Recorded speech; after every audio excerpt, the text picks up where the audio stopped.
ada silakan. Mbak Sarah nih, caleg Sukabumi, DPR RI. Silakan.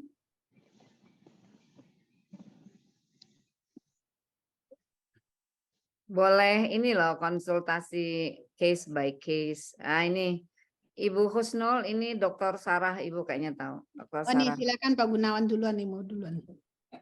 Oh Sarah, ya silakan Sarah. Sarah udah info. Warahmatullahi wabarakatuh. Waalaikumsalam warahmatullahi wabarakatuh. Ini mohon maaf masih baru mau kenal tadi. Solihah. Ya, luar biasa ini Prof. Husnul, Prof. Nurlia, yang saya hormati juga Mbak Sita, Dr. Helda. Iya, jadi saya pada tugasnya di Dapil Jabar 4 ini, Prof, di Kota dan Kabupaten Sukabumi. Saya sudah bekerja dari Januari 2022, penguatan jaringan, penguatan jaringan, terus kemudian memang luar biasa dengan 54 kecamatan ini, lari ke sana, lari kemari gitu. Iya, jadi memang satu hal yang mengkhawatirkan saya itu adalah soal pembiayaan. Jadi tentu saja hal-hal itu sudah jadi memang kayaknya kalau ngomongin pembiayaan itu sesuatu yang jadi bikin kita mentalnya kena juga ya. Ini gimana ini ya bisa terus maju. Tapi memang kami ini mudah-mudahan ada cara ini. Kalau ketum selalu mengatakan kita harus punya narasi, kos politik tidak bisa dihindarkan tentu saja, tapi kita tidak membeli suara gitu ya. Kalau dari ini pertanyaannya, Prof, kalau selama ini tentu saja karena kami partai baru, satu hal yang kemarin jadi PR itu kan adalah verifikasi faktual. Yang kalau dari pengalaman saya sendiri, karena saya mendampingi struktur di kota dan kabupaten, itu Gelora ya Bu? Iya, sebagai struktur juga, sebagai bakal calon legislatif untuk Senayan nanti. Kita melihat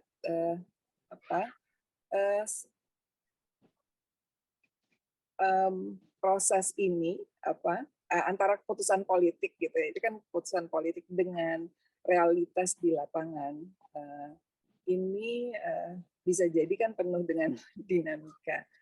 Sehingga kemarin tuh ada kan laporan dan ramai juga dari masyarakat sipil soal gelora yang diloloskan oleh istana katanya ya. Kalau saya sendiri saya nggak tahu sih tentu saja di senusantara ini ya, tapi di Jabar, Dapil Jabar 4 saya mendampingi itu proses ini susah sekali gitu untuk menjadi partai baru kan.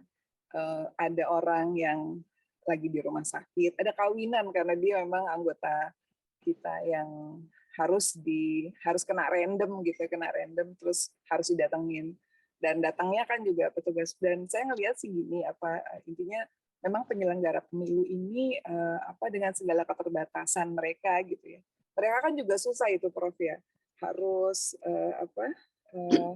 harus melakukan tugas itu, maksud saya apalagi di Indonesia Timur yang kalau kita nggak pakai kapal ya, tapi kalau di Indonesia Timur susah. Nah ini tadi kekhawatiran saya soal bagaimana ya sebenarnya penyelenggara pemilu itu bisa menjalankan tugasnya dengan baik gitu ya, dengan segala keterbatasan mereka. Ya.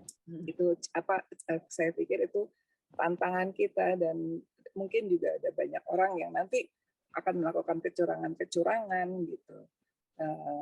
Nah ini mungkin apa kira-kira ya Prof ya. Tentu ini kan sebagai sebuah sistem dan realita yang ada di lapangan. Terima kasih Mbak Sita, itu kekhawatiran saya sih sebenarnya.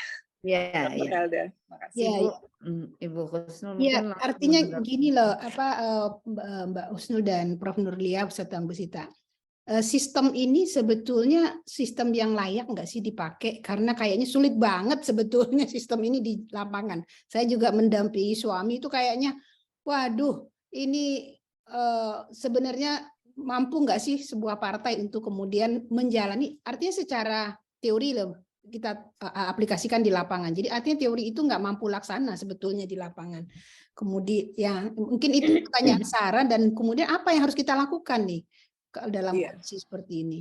Ya, sehati. Sarah silakan Mbak Husnul dan Prof. Nurlia, mungkin Mbak Sita juga nambahin nanti. Pertama, ya, jangan mengatakan bahwa keterbatasan KPU enggak. Kenapa? KPU dikasih duit banyak kok. Rakyat sudah memberikan uang cukup banyak kepada KPU untuk melakukan itu semua. Iya. Jadi jangan kemudian permisif terhadap apa yang dilakukan KPU. Jangan sampai KPU itu termasuk sistem TSM-nya, terstruktur masif dan sistemik di dalam pelanggaran pemilu. Zaman saya dulu itu cuma 7,2 triliun biayanya 3 kali pemilu. Kotak suaranya itu sampai bisa dipakai 13 kali pemilu karena pakai apa namanya aluminium. Itu pun tidak rusak, masih ada 2 juta kotak suara yang dibuang oleh KPU. Kenapa kemudian ganti kotak kardus yang digembok? Jadi ini sebetulnya kemampuan penyelenggara yang memang sengaja oleh para peserta terutama rezim yang berkuasa baik di eksekutif maupun di legislatif untuk melemahkan KPU. Kan itu. Kemudian sistem rekrutmen KPU. Anda bisa bayangkan rekrutmennya kan siapa yang mau bekerja seperti nggak ada pekerjaan. Saya dulu nggak daftar kok. Ya, ada seorang yang begitu luar biasanya, Profesor Nurlia Nurdin, bisa kalah dengan orang yang nggak ngerti ilmu politik kok. Nggak lolos. Dr. Mulyadi itu baru administratif aja udah dibuang. Hanya karena berpikir ini orang akan membahayakan. Karena memang sengaja penyelenggaranya tidak dibuat kuat. Kenapa ya? Pengalaman zamannya saya dulu. Kan itu. Kalau zaman saya itu dari 9 anggota KPU kan 6 yang political scientist-nya. Yeah. Makanya kita dulu dianggap sombong karena tidak kemudian mencari konsultan-konsultan. Terus mau ngasih konsultan kepada Profesor Nazarudin Sabsudin, Dewanya Political Science di Indonesia itu gimana? Kan kayak gitu persoalannya, kayak gitu ya. Jadi kita dulu itu memang kalau tadi kontestasi teorinya, betul, Helda. Persyaratan, zamannya saya nggak ada tuh persyaratan untuk menjadi peserta pemilu. Anda harus punya kantor di 100% provinsi. Berat sekali. 75% kabupaten kota, 50% kecamatan. Terus yang membiayai kantor-kantor itu siapa? Akhirnya partai politik dijebak oleh yang tadi dikatakan oleh Ibu Nurlia Nurdin sebagai oligarki ekonomi itu. Cuma persoalannya para bandar itu bukan duitnya sendiri, dia ngerampok juga miliknya rakyat. Gitu loh, bahasa saya udah nggak enak ini karena kalau cuma ngambil aja kan nggak enak, tapi kalau rampok, sumber daya alam dirampok, kemudian ya karena cuma segelintir orang kan yang menguasai. Ya, kemudian yang tadi Asabri itu bebas pula asuransi. Nah, jadi di sini letaknya. Yang kedua lagi, kalau sudah siap berjihad di politik, jangan sekali-kali balik kanan. Jangan, Sarah. Apapun itu. Sarah. Nggak boleh kan? Keep fighting. Bu Sita. Ya, Ibu. Fikih jihadnya harus dikeluarkan itu. Dia nggak mau nih, nggak mau berjihad, Mbak Sita nggak mau berjihad. Nggak, maksudnya kalau sudah ikut perang kan nggak boleh balik kanan kayak gitu ya. Between quote ya perangnya, walaupun ini mungkin setara dengan itu sistem, kayak gitu ya di dalam konteks itu. Nah, ya, jangan juga mengatakan keuangan yang maha kuasa itu melemahkan itu siapa tadi tuh ABCD itu. ABCD nggak boleh ya. Jadi keuangan yang maha kuasa itu melemahkan jihad kita. Kenapa? Karena tadi selain modal kapital ada modal sosial. Ya, lead indikatornya. Ini cuma lead indikator, Anda bisa bikin daftar yang panjang, jaringan organisasi. Ya. Tapi jangan jaringan organisasi itu cuma fans club. Karena fans club seperti artis itu suaranya nggak banyak kok. Lebih banyak suaranya Puan, suaranya anaknya SBY, suaranya politisi, siapa kalau dulu itu yang dari PKS siapa? Yang sekarang di MPR itu, Hidayat Nur Wahid. Ya. Jadi sebetulnya yang tadi saya katakan, Anda punya jaringan organisasi, Anda punya yang namanya jalur komunikasi, top down, bottom up. Ya. Kalau lemah ya akhirnya terpaksa ambil di luar. Anda punya ide atau program lemah atau tidak. Anda kader kayak gitu ya, kader yang kuat atau kader-kaderan. Anda punya track record di dalam konteks itu. Siapa yang kenal dengan Anda dan sebagainya seperti itu. Nah itu kekuatan-kekuatan. Tapi kekuatan yang maha dahsyat adalah iman, qadha dan qadar. Jadi di situ. Jadi jangan sekali-kali ya.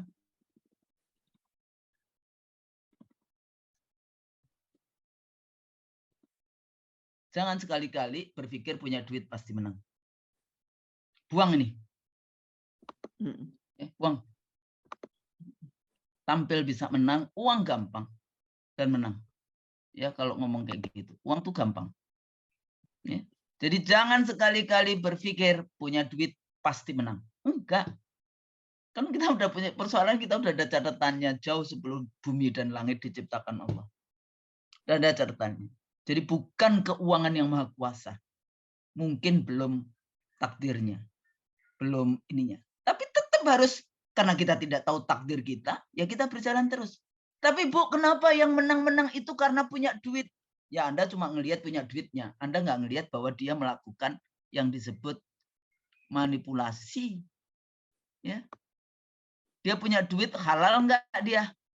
Istidraj itu Bu, istidraj. Kayaknya menang. Kayaknya apa saja? Penggelembungan, ya, swollen, inaccurate voters registers, ya, DPT-nya. Ya. Jadi DPT ini memberikan luar biasa yang namanya manipulasi pemilu. Selain DPT, macam-macam nanti di dalam konteks itu. Jadi Ibu, satu, nggak usah terlalu worry dengan oh iya, Anda jangan terlalu permisif terhadap KPU. Enggak, KPU udah duitnya banyak. Ya, zaman saya dulu cuma 7,2 triliun 3 kali pemilu, Bu. Terakhir 25 triliun cuma sekali pemilu. Kotak suaranya diganti kardus. Ya, diganti kardus. Ya. Do we have a people trust? Zaman saya dulu di situ ada aluminium. Terus diganti dengan kardus. Nah, ini juga persoalannya. Kardus akhirnya seperti ini. Ini pemilu belum jadi, kardusnya udah hancur karena kena banjir di beberapa daerah. Nah, ini persoalan adalah persoalan kemampuan dari KPU di dalam konteks dia melakukan yang namanya menyelenggarakan pemilu. Nah, voting, kenapa voting yang tadi ya, politik identitas dan sebagainya, itu karena mereka ya, kalau presiden pidato di DPR atau MPR waktu itu, dia mengatakan jangan menggunakan politik identitas. Siapa sih yang dia tunjuk? Islam kan pasti. Ya. Begitu Islamofobia ya. Mereka menghabisi itu. Kenapa kayak gitu? Padahal di Amerika tetap aja religion ada kok di situ. Protestan, Katolik, Yahudi. Ini Amerika nih grup voting. Pendidikan, wilayah ya, urban, suburban, rural, kayak gitu. Ethnicity, gender, age, umur. Sekarang kan ini banyak ini anak-anak milenial yang datanya cukup besar nih. Ya, ada yang klaim sampai 60%. Coba dicek lagi ya data-data. Jadi sekarang karena sudah dekat dengan pemilu, yang dilakukan adalah bikin tim-tim kecil, Bu Zita. Bikin tim-tim kecil melihat khusus isu tentang DPT. Terus nanti juga double itu salah satu yang diawasi ini orang benar-benar orang punya KTP atau sebetulnya KTP-nya asli tapi palsu. Artinya dia bukan warga negara Indonesia. Untuk memilih dia harus warga negara Indonesia. Tapi kalau TKA yang orang Cina, tahu-tahu dikasih IKTP untuk kemudian menambahkan suaranya di dalam pemilu, ya ini yang menjadi persoalan. Ya, jadi nggak usah terlalu. Paling di KPU itu yang saya persoalkan selalu bicara tentang ini apa namanya siklus KPU. Saya udah bicara 2006 saat ketemu presiden, wakil presiden, 3 Menko, Mensesnek, itu saya selalu bicara tentang siklus KPU. Saya minta malahan bahwa presiden tolong diperpanjang KPU provinsi sampai akhir 2009. KPU demikian juga KPU kabupaten kota supaya 2010 itu mulai dengan KPU baru sehingga mereka punya 4 tahun untuk mempersiapkan pemilu. Tapi kan enggak. Sekarang aja belum ini KPU provinsinya. Anda bisa bayangkan anggota KPU komisioner provinsi kabupaten kota baru 6 bulan misalnya jadi anggota KPU petentang-petenteng pasti. Jabat kayak gitu kan. 1-2 aja yang istiqomah, yang 1-2 aja yang amanah di dalam konteks itu. Nah, ini persoalan yang namanya penyelenggara, tapi memang sengaja peserta pemilu tidak suka penyelenggaranya kuat. Kan nggak bisa diatur-atur, nggak bisa diajak kong kali kong kayak zaman kita dulu kan pusing mereka menghadapinya. Nah, apalagi kita tahu juga kan nggak cuma teori kayak gitu, kemampuan-kemampuan yang lain di dalam kita memang orang kampus, tapi pada saat yang sama kita juga aktivis kan dalam konteks ini. Nah, jadi di situ letaknya memang. Jadi kalau yang KPU biasanya yang saya kritik adalah kalian mestinya bertanya pada diri sendiri, pantas enggak sih jadi anggota KPU? Dipikirnya cuma kerja aja. Ya kalau kerja aja kan Anda nggak tahu. Padahal politik bukan yang berada di atas permukaan. Ya, misalnya saya tanya waktu itu, Anda tahu nggak kalau BIN, polisi, dan tentara bikin Satgas Pemenangan 01 2019? Tahu nggak? Anda tahu nggak bahwa lembaga-lembaga survei itu diborong, namanya kartel oleh mereka? Apa tugasnya? Penggiringan opini. Anda tahu nggak itu sebagai penyelenggara pemilu? Ya, kan persoalan-persoalan yang dibalik itu, nah, Anda kan menutup mata. Makanya kita dulu Facebook saya hilang kan karena setiap hari saya ngomongin itu TSM itu terstruktur, masif dan sistemik. Ya. Nah, jadi banyak hal yang sepertinya tidak kelihatan, tapi kalau Anda cerdas, Anda bisa melihat manipulasi-manipulasi yang dilakukan di dalam konteks itu. Belum lagi penggunaan anggaran, belum lagi yang namanya bagaimana presiden katanya cuti cuma jam-jaman sehingga ke Makassar pakai pesawat kepresidenan. Cuti habis itu kampanye. Balik lagi masih pakai pesawat. Menurut saya yang kayak gitu-gitu itu kan nggak pas kayak gitu ya di dalam konteks ini. Nah ini sebetulnya tapi ini bukan konsumsi dari semua ya. Mudah-mudahan yang saya sampaikan ini untuk memperbaiki bagaimana kita melaksanakan pemilu dengan cara luber jurdil yang itu adalah amanah konstitusi. Amanah konstitusi itu bukan cuma kita yang selalu dibilang oh iya karena nggak dapat jabatan sehingga mengkritisi KPU. Enggak, saya kritik KPU-nya bukan kritik oh iya kasihan enggak. KPU dikasih duit banyak kok. Kemarin aja mintanya 86 triliun. Ya kan? Jadi nggak perlu itu yang namanya itu. Kalau KPU nggak perform, hey rakyat sudah bayar Anda. Perform dengan baik. Nah, diambil lagi Mbak KPU-nya. Diambil. Waktu itu sebetulnya Profesor Nuliah yang harus Profesor Mulyadi. Iya, mesti. Mulyadi udah dibuang. Dan pertanyaannya itu pertanyaan yang nggak perlu lah. Yang namanya bukan karena kemampuan, tapi karena yang lain-lain yang hanya mau menghancurkan aja. Itu pertanyaannya bagaimana mengubah situasi ini kalau kemudian kondisinya seperti itu ya? Rebut posisi kekuasaan ini sebetulnya bismillahnya salah satunya adalah Anda jihad, Anda nanti masuk di DPR mulai perbaiki. Nah pada saat yang sama nanti di eksekutif juga demikian. Kalau nggak bisa secara nasional, bahasa saya kan selalu kum anfusikum wa ahlikum naro. Saya kalau diundang, saya masih diundang KPU daerah. Saya bilang, Bu kok ini nggak bisa ini. Ya udah, kamu nggak usah meminta surat dari KPU pusat. Jadi gimana? Kamu udah paham undang-undangnya? Paham.